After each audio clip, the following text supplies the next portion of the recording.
வணக்கம் நண்பர்களே. இன்று நாங்கள் ஃபேமிலியாக வெளியில் வந்திருக்கிறோம். எங்கேன்னு பார்த்தீங்கன்னா, சேலம் மாவட்டத்தில் உள்ள இருட்டுக்கல் முனியப்பன் கோவில். இன்றைக்கி பார்த்தீங்கன்னா செப்டம்பர் 2 திங்கட்கிழமை அமாவாசைங்கிறதுனால ஐயா கோயிலில் நல்லா விசேஷ பூஜையெல்லாம் நடக்கும். விசேஷ பூஜை பார்த்திங்கன்னா காலையிலேருந்தே நடக்க ஆரம்பிச்சிக்கும். அதனால் நாங்கள் ஐயாவை எப்படி நமக்கு டைம் இருக்கிறப்பங்கிறதோட ஐயா தரிசனம் செஞ்சால் நமக்கு டைம் எல்லாம் நிறைய இடத்துல கிடைக்கும். அதனால் நாங்கள் ஐயாவை பார்க்குறதுக்கு வந்துடுறோம். இன்றைக்கி பாருங்கள் அமாவாசைங்கிறதுனால கூட்டம், ஊருப்பட்ட கூட்டம். பார்க்குறதுக்கே கீழே நின்று தான் பார்த்தோம்.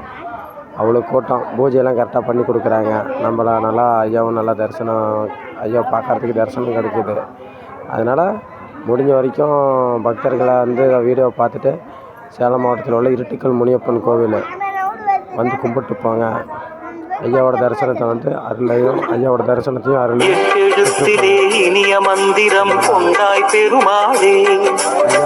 கூட வாழ்க்கையில் நிறைய நிறைய நிறைய நிறையா முன்னேற்றம் தான் வருதா ஒழிஞ்சு வேறு எதுவும் இல்லை. ஐயாவை கும்பிட நம்ம வாழ்க்கை நிறைய மாற்றம் அடையும். உங்களுக்கே கொஞ்சம் கொஞ்சமாக தெரியும். இருட்டுக்கல் முனியப்பன் கோவிலுக்கு வந்துட்டோம் தான் ஃபேமிலியாக சாமி கும்பிட்டு ஒரு இடத்துல அமைதியாக உட்காந்துட்டுருக்குறோம். நான்